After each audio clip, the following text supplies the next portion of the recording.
চলুন এই অবধি কালকে শেষ করেছিলাম, আবার এখান থেকেই আবার স্টার্ট করলাম। কারণ হচ্ছে দেখুন তো, কালকে এত হাওয়া দিচ্ছে রাত্রেবেলা, ওই আশায় মরে চাষা, চাষার মতো বসেই আছি যে কখন একটু ফোঁটা বৃষ্টি হবে আর সেই বৃষ্টিটা আপনাদের সঙ্গে সবাই মিলে উপভোগ করব, কিন্তু কপালে নেই। যাই হোক, সকালে গুড মর্নিং। আপনারা সবাই কেমন আছেন? আমি ভালো আছি। সুপ্রিয়া ব্লগে আপনাদের সবাইকে আবার স্বাগত জানাই। এই যে আমার কর্তা বেরিয়ে যাচ্ছে, আর কর্তার কি কথা আছে বলুন। সে বলবে কি যে প্রত্যেকদিন তুমি আমাকে দিয়েই স্টার্ট করো। কি করা যাবে, তুমি তো সকালটা প্রথম দিয়েই স্টার্ট করছো, তোমার অফিস যাওয়া থেকেই শুরু করি, তার জন্য আমি তোমাকে দিয়েই স্টার্ট করলাম। এই বলে আবার ঘরে ঢুকে গেলাম। আর এই যে ওকে বিদায় জানিয়ে আমি এবার এই জানলার পাশে এসে বসলাম। কি হাওয়া দিচ্ছে জানেন তো, প্রচণ্ড হাওয়া দিচ্ছে। কি জানি আজকে তার দেখা পাওয়া যাবে কি না। হ্যাঁ, প্রচণ্ড, এই যে প্রচণ্ড হাওয়া। তারপর জানলার পাশে বসে বসে একটু হাওয়া খেলাম।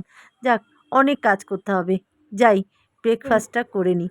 এই যে গতকাল হচ্ছে কিছুটা ময়দা মাখা ছিল, মেয়েকে লুচি করে দিলাম, তার সাথে আমিও দুটো লুচি খেয়ে ব্রেকফাস্টটা সেরে ফেললাম। কী করা যাবে, এরপরে আর খেতে পারবো না, এক গাদা জামা কাপড় পরে আছে, মেশিনে দিয়েছি কিছুটা কাচতে। এই যে এক পোস্ত কাচাও হয়ে গেছে, আর এক পোস্ত দিয়েছি মেশিনে। চলুন এবার ছাদে যাব, ছাদে গিয়ে জামা কাপড় মেলতে যাব, কিন্তু ছাদে ভীষণ হাওয়া দিচ্ছে, তাই সিঁড়ি দিয়ে, এই যে সিঁড়িটা দিয়ে উঠছি, তাই আপনাদের একটু সিঁড়িটাও দেখিয়ে দিলাম যে সিঁড়িটা কেমন, কী বৃত্তান্ত।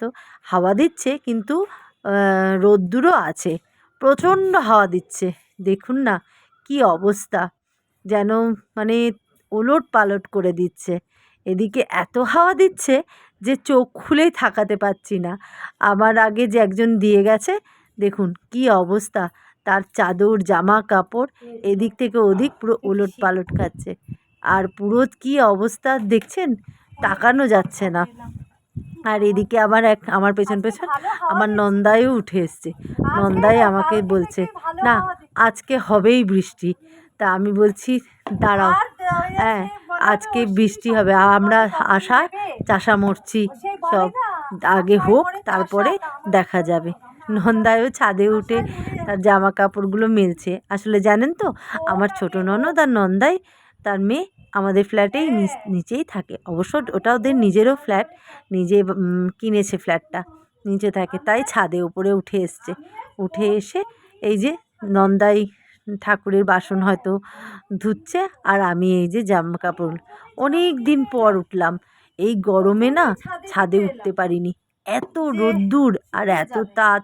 আর আমাদের এই ছাদে উঠতে না খুব ভাল লাগে, যদি হাওয়া দেয় তো প্রচণ্ড হাওয়া, মানে এত সুন্দর হাওয়া যে ভাবা যাবে না।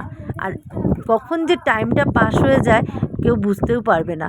আর আমার ছাদে উঠতে খুব ভাল লাগে, চারিদিকে দেখা যায়, বিশেষ করে কি জানেন তো, সন্ধেবেলায় দেখতে খুব ভাল লাগে। চারিদিকে আলো, চারিদিকে মানে হাওয়া দিচ্ছে, চারিদিকে আলো ঝলমল করছে, খুব ভাল লাগে। যাই হোক, এই যে জামা কাপড়গুলো মেলেনি, তারপরে আবার আপনাদের সাথে কথা বলবো। তার মধ্যেও একটু হাওয়া দিচ্ছে, কিন্তু গরম গরমও লাগছে। কিন্তু এত হাওয়া দিচ্ছে, এদিক ওদিক তাকিয়ে তাড়াতাড়ি করে ক্লিপ লাগাতে হচ্ছে। আর বলবেন না, এত অবস্থা খারাপ। এদিকে যখন হাওয়া দেয় না তো হাওয়া দেয় না, আর যখন এমন হাওয়া দিচ্ছে যে উড়িয়েই নিয়ে যাওয়ার উপক্রম। যাই হোক, মিলেনি জামা কাপড়গুলো, আপনারা সঙ্গে থাকুন। উড়িয়ে নিয়ে যাবে ছাদে, কি অবস্থা দেখবেন আমাদের এই চারপাশের ভিউটা, দেখুন কি সুন্দর। এই পুকুরটা তো দেখেছেন, এই যে।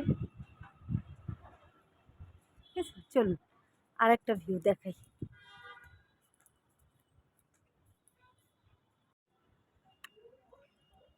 হ্যাঁ, কে জানে, না না স্কুল খুলে যাবে, এটাই গরমের ছুটি হয়ে গেল। হ্যাঁ, না না, হয়তো 10 দিনের জন্য দেয়, কারণ এই ছুটি হয়ে গেল তো।